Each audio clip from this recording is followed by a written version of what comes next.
Hi, welcome to this edition of Sojourners Along the Way. I'm Patricia Ercolino, the producer of Sojourners Along the Way, and this edition of Sojourners is the beginning of a mini-series. This is being recorded when Thanksgiving is right around the corner. And it always motivated me, I'm not sure if that's the correct way to term this, that we shouldn't just have one day of Thanksgiving, which is a compound word meaning to give thanks. I think it's something we should do all the time. In fact, Scripture says, in everything give thanks, for this is the will of God in Christ Jesus concerning you. That may be a paraphrase, but it gets you the message. And learning to have a heart of thanksgiving, gratitude, really changes your perspective on life, which I think is very helpful. In fact, there have been studies done that people that have a positive outlook on life have better health. They can live longer and better, more productive lives. So there are many motivations to learn to give thanks. And we're going to start with something that has become very near and dear to my heart personally. I'm not exactly sure when I first became aware of the need, but I decided that on a personal note, whenever I saw somebody who is presently serving our country or somebody that is a veteran, that when I meet them, I will definitely say thank you to them.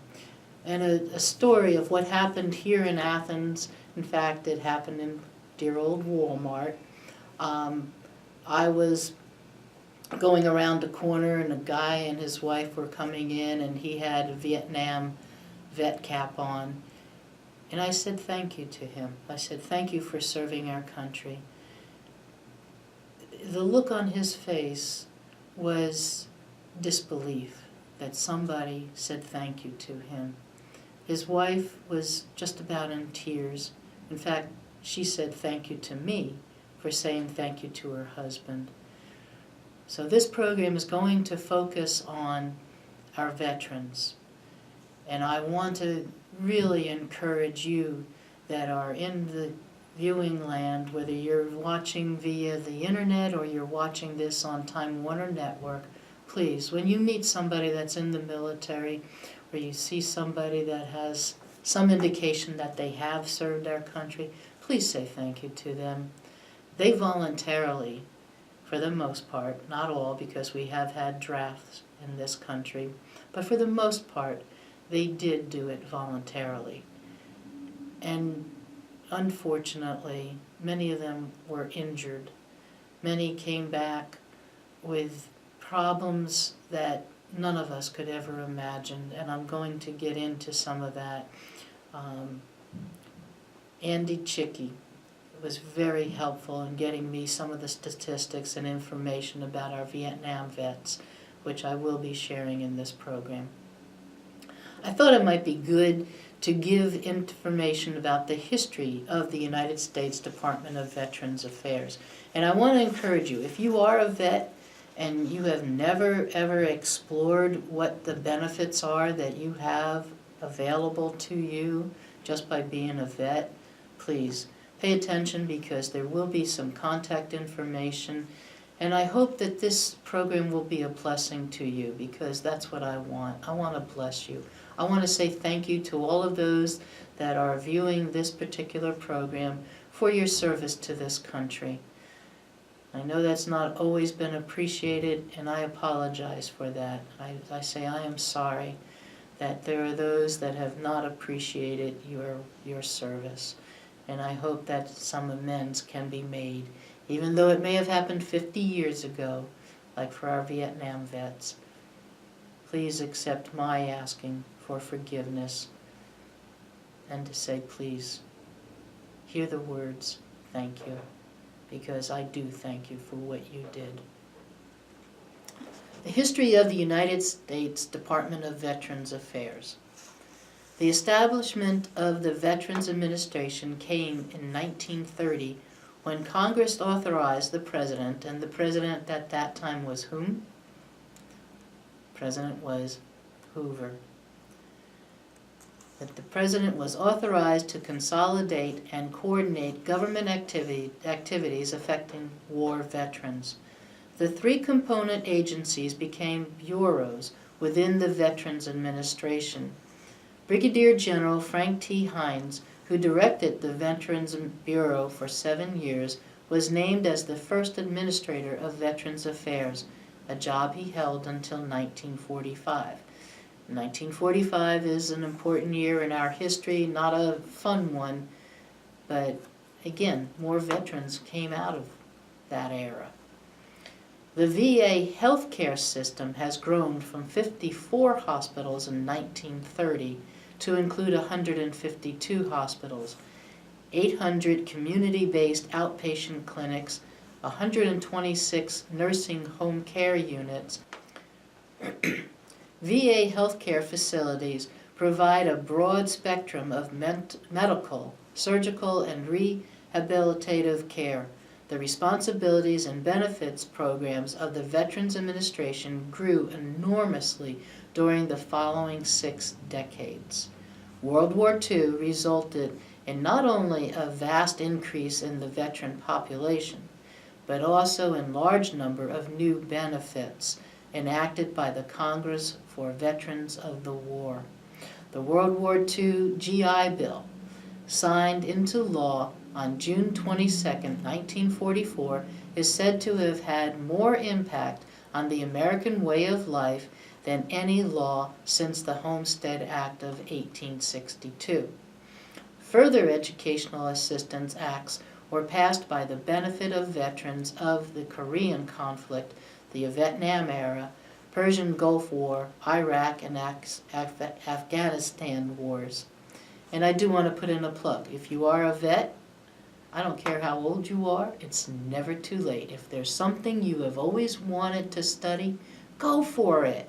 Check into the VA benefits that you are entitled to and go for the education. Get it. Don't say, oh, what will I do with it now?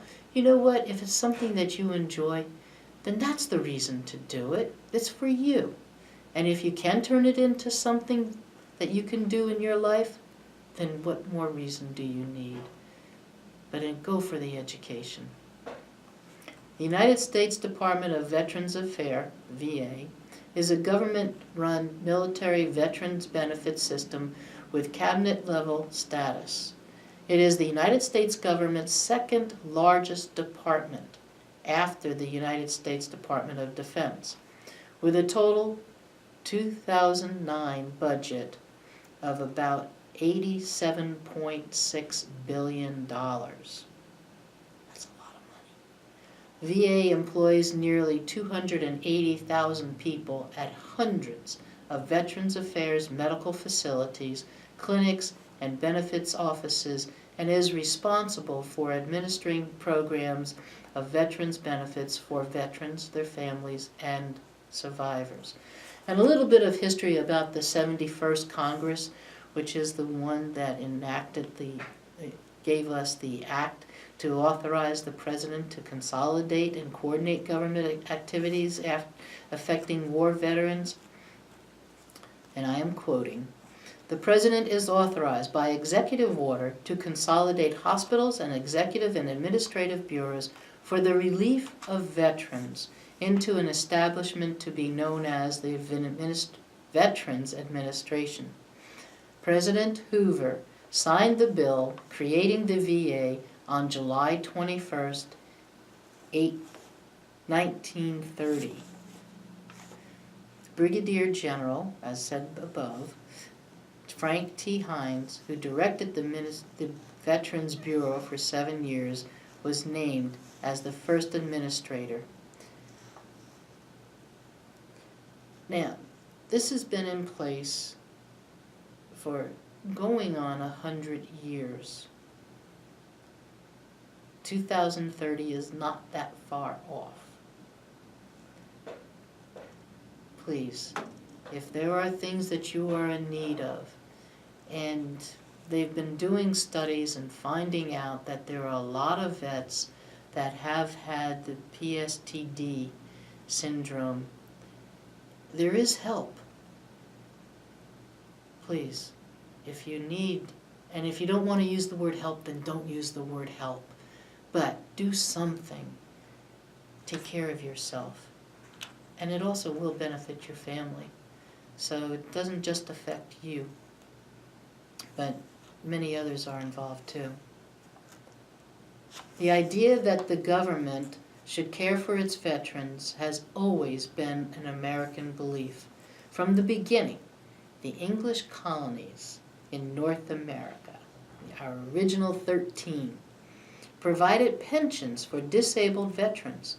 The first law in the colonies on pensions was enacted in 1636 in Plymouth, and it provided money to those disabled in the colony's defense. If you are a history buff, you might enjoy a 36-page history of the Department of Veterans Administration. And I'm getting all of this information from the internet, the big G, that has all the answers for any question that you might have.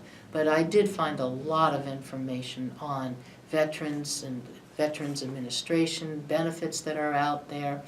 And I'm going to make some suggestions that if you aren't aware of these things, that maybe you should and could take advantage of them.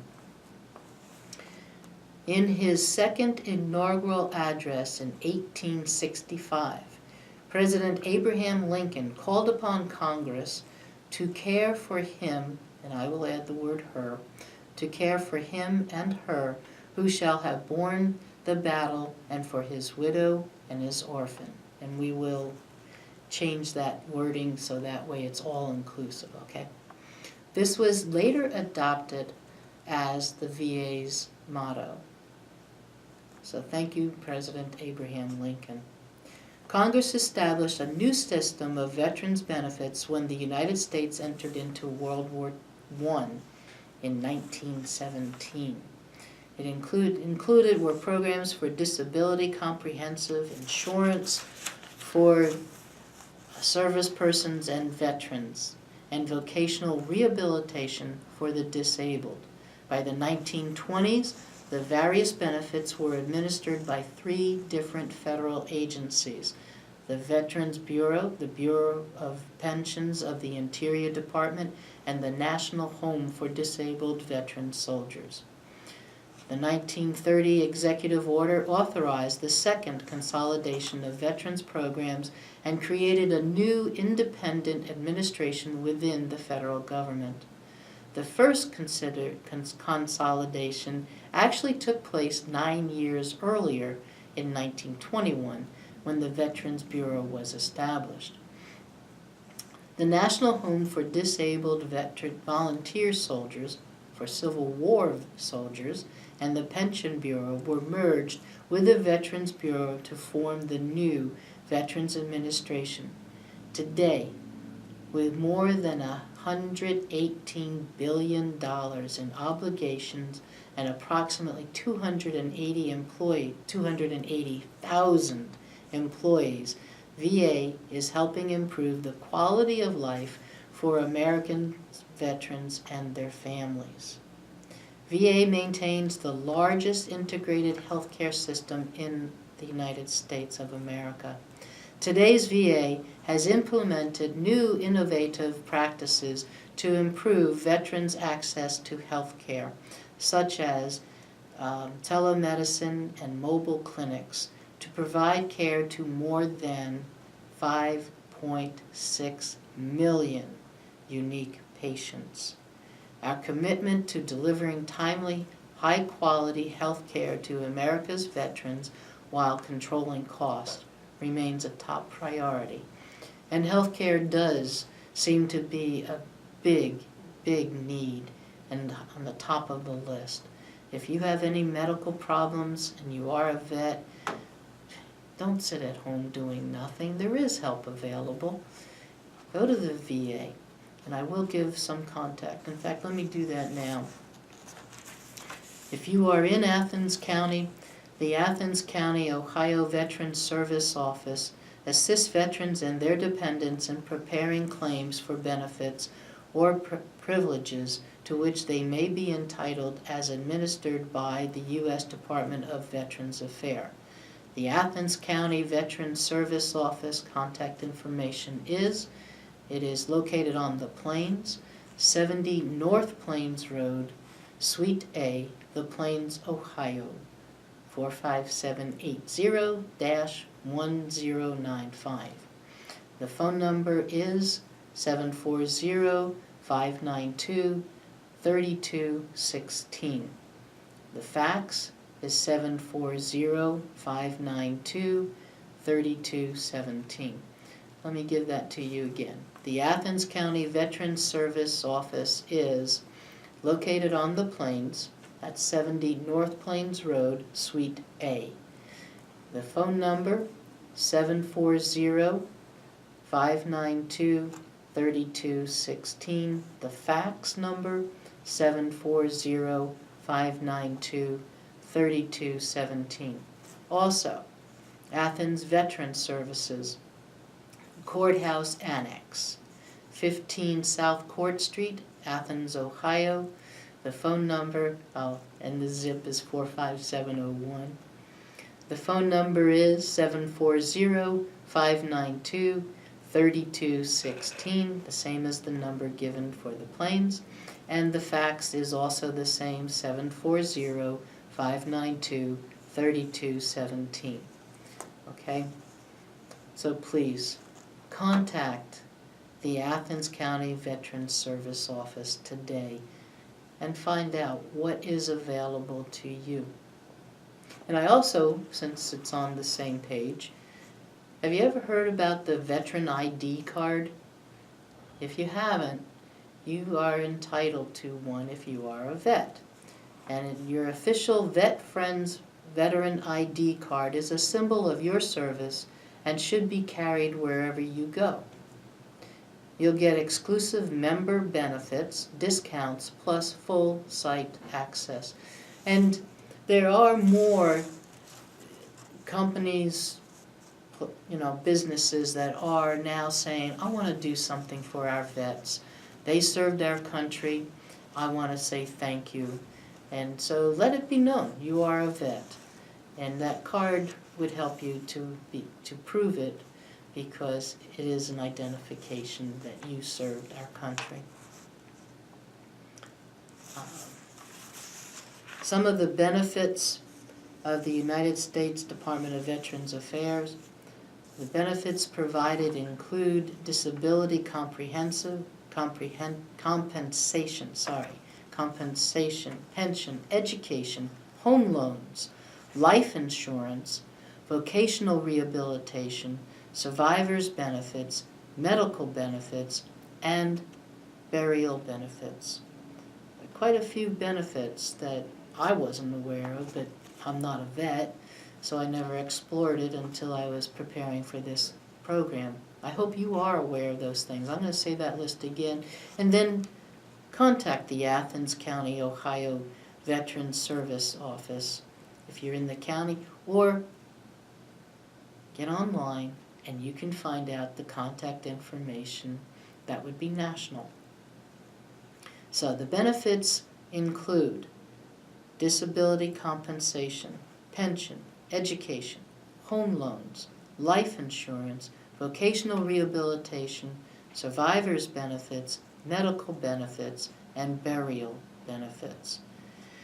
And with the cost of burial today, that may be one that would be very helpful. We're all going to die someday, so it'd be nice to be prepared for that. The VA's budget has been pushed to the limit in recent years by the war on terrorism. In December 2004, it was widely reported that VA's funding crisis had become so severe that it could no longer provide disability ratings to veterans in a timely fashion.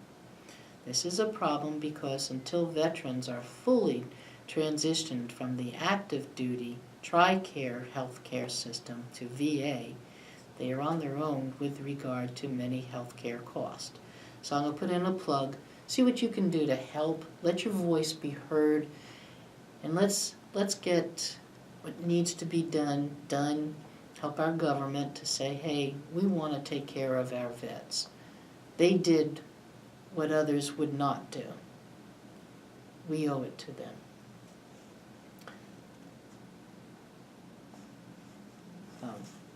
This is the information that Andy Chicky, who is the Assistant Director of Arts, Parks, and Recreation at the Athens Community Center, gave me. He's somewhat of a research buff, and so when I learned that, I thought, oh, Andy, help me. See what you can learn about the Vietnam vets. So again, I want to put in a special plug, a big thank you to those that did serve our country in the Vietnam era. Before I give you the statistics and the information from Andy Chicky, I want to read you a story. It's a Welcome Home Troops. When my Concord, California high school class of 1965 graduated, our celebrations were tempered by the expectation that many of the young men would either be drafted or volunteer for the military. 36 answered the call, leaving behind families, girlfriends, and college plans in order to serve our country.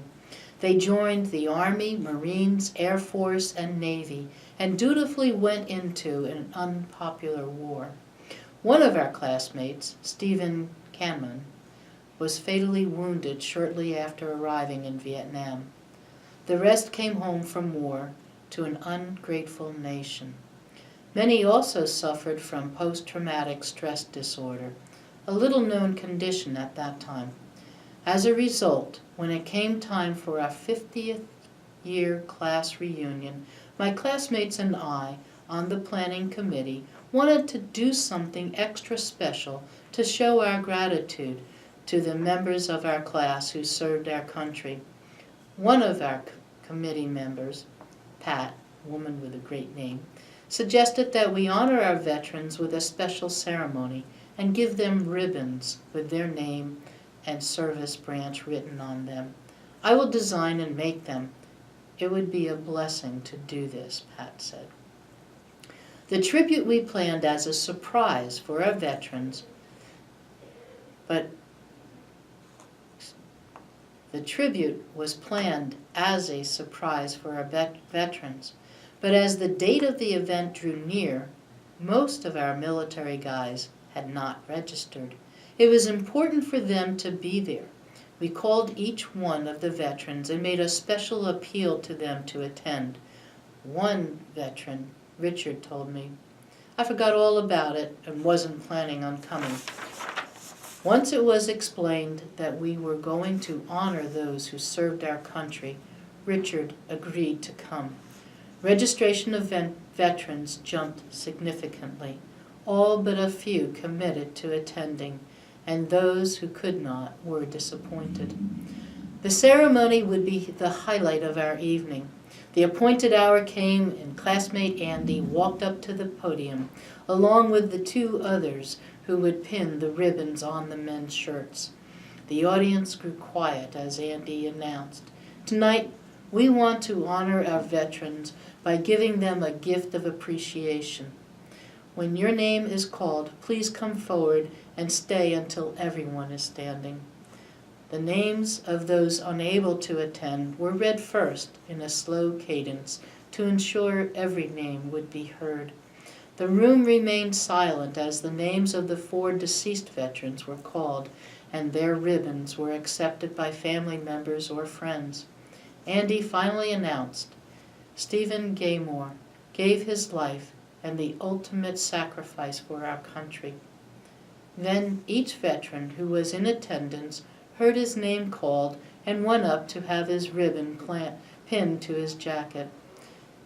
It was startling to see how many of our classmates served. In the end, 25 men stood side by side. We all got misty-eyed. We knew that special group of men at the front of the room shared a bond the rest of us could not truly understand. Then Richard stepped forward and reached for the microphone. With the following words, he stole the hearts of the audience. This is long overdue. When I came home from Vietnam, I was spit upon and cursed at. Tonight, we are finally welcome home. Richard turned toward his fellow veterans and said, "Welcome home, troops." The audience was silent for a moment before erupting into a grateful standing ovation as patriotic music played in the background. We had welcomed home our own. It almost felt like our high school graduation ceremony was finally complete. That was by Penelope A. Childers. And I want to give the information about some of those vets from the Vietnam era. This is according to the United States Veterans Administration, and we truly do owe them a debt that we need to see about changing and righting the wrong. The conflict in Vietnam lasted 1955 to 1973, almost 20 years. The United States sent a total of 2,594,000 troops to Vietnam during the war. Of those troops, 58,200 were killed in action. This number includes accidents and illness. An additional 300,000 troops were wounded. In 2003, the Vietnam administration reported that 4 out of every 5 veterans reported post-traumatic stress disorder symptoms 20 to 25 years after their service. In the Vietnam War, about 15 out of every 100 Vietnam veterans were currently diagnosed with PTSD at the time of the most recent study in the late 1980s. The National Vietnam Veterans Head Readjustment Study it estimated that about 30 out of every 100 of the Vietnam veterans have had PTSD in their lifetime. PTSD is the 3rd highest psychiatric diagnosis among veterans using VA hospitals. 50% of those with PTSD do not seek treatment. And many of those vets are homeless. Some of the demographics of the homeless veterans: 11% of the homeless adult population are veterans. 20% of the male homeless population are veterans. 68% reside in principal cities. 32% reside in the rural areas. 51% of individual homeless veterans have disabilities. 50% have serious mental illness. 70% have substance abuse problems. 57% are white males compared to 38% of non-veterans. 50% are age 51 or older compared to 19% non-veterans. Since 1987, the VA's programs for homeless vets have emphasized collaboration with such community service providers to help expand services to more veterans in crisis. The VA, using the resources or in partnership with others, has secured nearly 15,000 residential, rehabilitative, and transitional beds and more than 30,000 permanent beds for homeless veterans throughout the nation. These partnerships are credited with reducing the number of homeless veterans by 70% since 2000. Please, say thank you to our vets. Let's change these statistics. Let's let them know we appreciate them. Thank you. I think you can tell I got a little bit choked up as I was reading what was written. And that's because it has become near and dear to my heart. I've become rather passionate that I want to give thanks to our veterans. So again, I say thank you to you for all your service and what you have done for our country. We are indebted to you. And I am very grateful to be able to say that that goes to both men and women. We have a lot of our troops that are overseas, away from family and friends, away from their country. Now, I can only relate to that on a certain level because I did work outside the United States. But it's totally different to be in the military and to know that to whatever extent people's lives are in jeopardy, that they are risking their lives on our behalf. You've heard the expression that freedom is not free, and it came to us at a great cost. So we have a debt that I would like to see corrected, because we have a number of veterans that are homeless. That ought not to be. Not in a land that has all the privileges that we do, has all of the things available to us. So I want to put in a plug. Please, find a way to help. Start by saying thank you, but then we need to see what we can do also.